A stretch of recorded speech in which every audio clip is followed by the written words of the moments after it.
जय हिंद दोस्तों, स्वागत है आपका एक महत्वपूर्ण वीडियो में। तो आज है 19 अक्टूबर 2025 और आज की प्रमुख सैनिक समाचार इस छोटे से वीडियो के माध्यम से। पहली खबर, इस पर से डीएडीआर का 3 महीने का एरियर बैंक अकाउंट में आना शुरू हो गया है। आपको भी इस तरह का मैसेज मिला होगा जिसमें कि 3 महीने का कितना आपका एरियर बनता है वो क्रेडिट हो चुका है आपके अकाउंट में। और यहाँ जुलाई, अगस्त और सितंबर महीने का डीआर का क्रेडिट होना शुरू हो गया है। अभी आपको जो अक्टूबर की पेंशन मिलेगी बढ़ कर के मिलेगी, और कितनी बढ़ोतरी आपके पर मंथ पेंशन में हुई है इसके लिए आप जितना आपका एरियर मिला है उसको 3 से डिवाइड करके आप लगा सकते हैं कि कितने बढ़ोतरी आपके पर मंथ पेंशन में हो गई है। तो बड़ी खुशखबरी है जितने भी पेंशनर्स हैं। दूसरी महत्वपूर्ण खबर, जितने भी पेंशनर्स हैं, पूर्व सैनिक हैं और साथ में डिपेंडेंट है, ईसीएचएस के लाभार्थी, यहाँ पे आप देख रहे होंगे डाक विभाग ने पूर्व सैनिक अंशदायी स्वास्थ्य योजना के लाभार्थियों के लिए दवा वितरण सेवा शुरू की है। 17 अक्टूबर 2025 की खबर है। डाक विभाग ने भूतपूर्व सैनिक विभाग यानी कि डीएसडब्ल्यू के सहयोग से भूतपूर्व सैनिक अंशदायी स्वास्थ्य योजना के अंतर्गत ईसीएचएस पॉलिक्लिनिकों में उपलब्ध न होने वाली दवाओं के उठाव, बुकिंग, ट्रांसमिशन और डोर स्टेप यानी घर तक पहुंचाने वाली डिलीवरी की सुविधा के लिए एक समर्पित सेवा शुरू की है।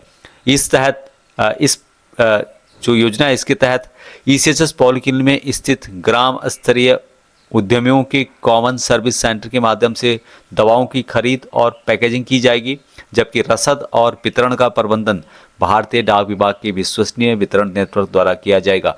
यह व्यवस्था सुनिश्चित करती है कि दवाएं ईसीएचएस लाभार्थियों तक कुशलतापूर्वक सुरक्षित रूप से देश और देश भर के जो कोने कोने वहां तक पहुंचे। इस सेवा का पहला प्रोजेक्ट 31 जुलाई 2025 को दिल्ली से शुरू किया गया था, जहां इसे उत्साहजनक प्रक्रिया मिली और बाद में इसे हरियाणा और उत्तर प्रदेश को भी इसमें शामिल करते हुए एनसीआर क्षेत्र में विस्तारित किया गया। इस पायलट प्रोजेक्ट की सफलतापूर्वक के बाद, जिसमें 1700 से ज़्यादा दवाओं के पैकेट वितरित किए गए थे, देश भर में 458 ईसीएचएस स्थानों की व्यापक मैपिंग पूरी हो गई है और यहां सेवा 17 अक्टूबर 2025 से पूरे देश में उपलब्ध होगी। ये जो मैसेज है पीआईबी के द्वारा, भारत सरकार के द्वारा जारी किया गया है।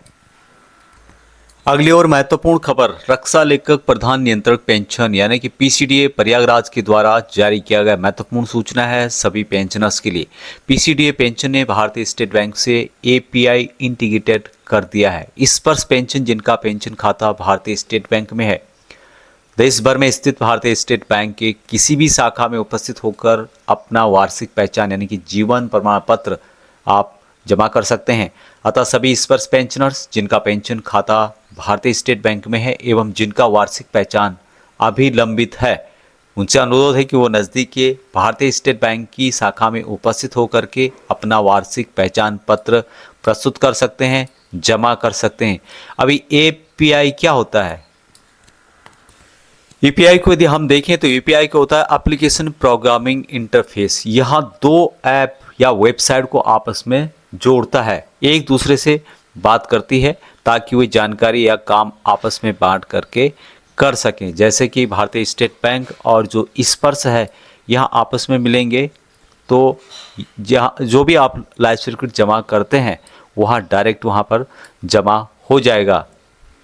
तो ये एपीआई के साथ जो इंटीग्रेटेड किया है, इसमें क्या होगा कि बैंक का जो सर्वर है या बैंक कनेक्ट हो जाएगा स्पर्श से, और जिसमें कि डायरेक्ट आप जैसे ही लाइफ सर्टिफिकेट जमा करते हैं आपका लाइफ सर्टिफिकेट स्पर्श में जमा हो जाएगा।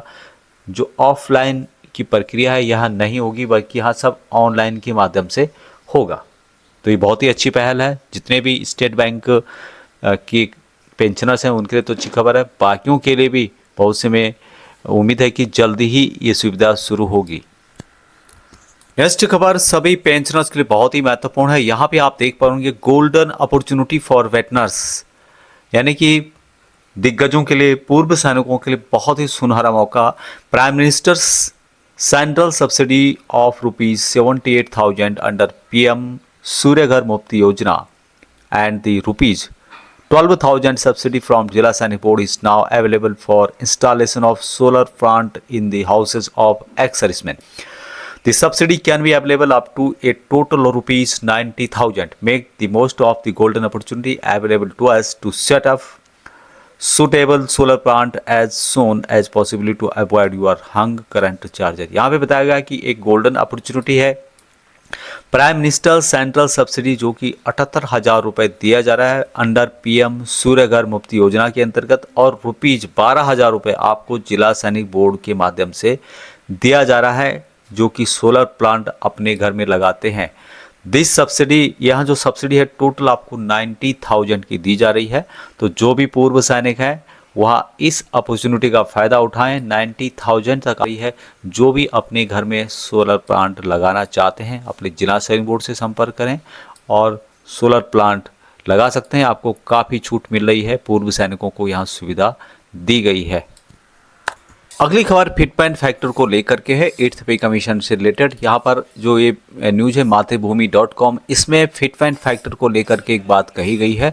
50 लाख से ज़्यादा जो सेंट्रल गवर्नमेंट एम्प्लॉइज और 65 लाख से ज़्यादा पेंशनर्स फिटमेंट फैक्टर को लेकर के काफ़ी उत्सुक हैं। यहाँ इस पेपर में बताया गया कि फिटमेंट फैक्टर जो यहाँ पर रह सकता है 1.8 हो सकता है 8वें पे कमीशन के अंतर्गत। The fitment factor, a multiplier used to adjust existing pay scale under a new pay commission, is expected to be 1.8 for the 8th pay commission. This factor will directly influence the revised salary of central government employees. तो ये बताया गया है fitment factor के बारे में। पूर्व सैनिकों के लिए जॉब की बात की जाए तो डायरेक्टर जनरल रिक्रूटमेंट के द्वारा एक मैसेज दिया गया है जॉब फेयर के बारे में। 29 अक्टूबर 2025 को ये जॉब फेयर है।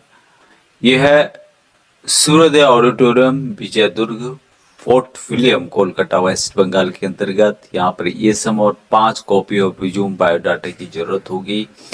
यहाँ पर जॉब जो पूर्व सैनिकों से रिलेटेड होते हैं जिसमें कि PSO, supervisor, guard, driver, machinery operator, chief steward, hospitality tool roles होते हैं, paramedical staff, hospital administrator, fitter, electrician, technician, artificial engine operator, network telecom engineer, surveyor, draughtsman, welder, artisan, automobile से रिलेटेड और aviation से related technician की यहाँ पे requirement होती है। और यहाँ पर मल्टी जो PSUs की नामी कंपनियां वो यहाँ पे आती हैं, पूर्व सैनिकों को लेती हैं। ज़्यादा जानकारी के लिए यहाँ पे कुछ नंबर्स दिए गए हैं, तो आप वहाँ पे भी संपर्क कर सकते हैं। ध्यान रहे कि 29 अक्टूबर को यहाँ पर 7 बजे से ये कार्रवाई शुरू हो जाएगी पूर्व सैनिकों के जॉब से रिलेटेड। तो ये थे अपडेट। जय हिंद।